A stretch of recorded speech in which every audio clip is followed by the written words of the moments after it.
وقت مایوس ہوتے ہیں جب اللہ تعالیٰ جو ہے کچھ چیزیں ہمیں دیتے ہیں، کچھ چیزیں اللہ تعالیٰ دیتے ہیں.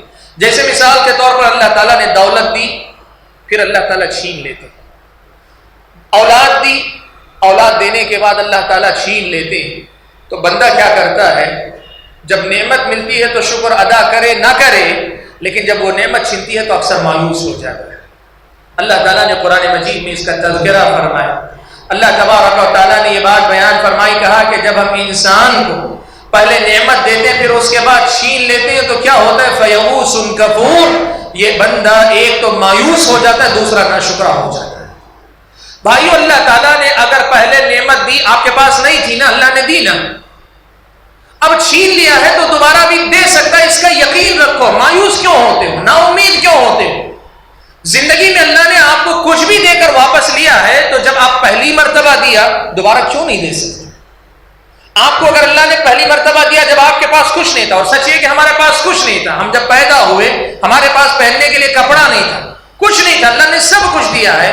اور اگر اللہ تعالیٰ نے چھین لیا، کاروباری لوگ خاص طور پہ جانتے ہیں، تجارت میں اکثر ایسا ہوتا ہے، 2-4 دن خوب کمائی ہوتی ہے، اس کے بعد مال کمائی نہیں ہوتی، پیسہ گھٹ جاتا ہے یا کبھی گھاٹا ہو جاتا ہے، آدمی مایوسی کا شکار ہو جاتا ہے. کیوں مایوس ہو آدمی؟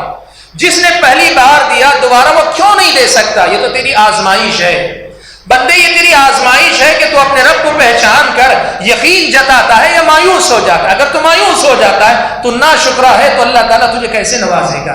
اور اگر تو یقین رکھتا ہے کہ نہیں پہلے اللہ نے دیا تو دوبارہ دے گا، اور اللہ تعالیٰ کی طرف لوٹتا ہے، پلٹتا ہے، مانگتا ہے، اللہ تعالیٰ پھر دیتے ہیں. آدمی کیوں مایوس؟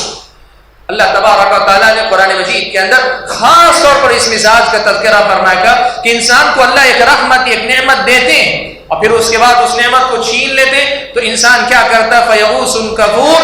آدمی مایوس اور نا امید ہو جاتا ہے اور ناشکرا ہو جاتا ہے. بھائیو، اللہ تعالیٰ نے زندگی میں کبھی آپ کو کچھ نہ دیا ہو یا دے کر اللہ تعالیٰ نے لے لیا ہو، آپ مایوس مت ہو، مانگے اللہ تبارک و تعالیٰ سے. نا امید کیوں ہو؟ آپ میں جانتے ہیں کہ اللہ تبارک و تعالیٰ دینے والے ہیں، تو ہم نا امید کیوں؟ اللہ تعالیٰ کو تو کوئی روکنے والا نہیں.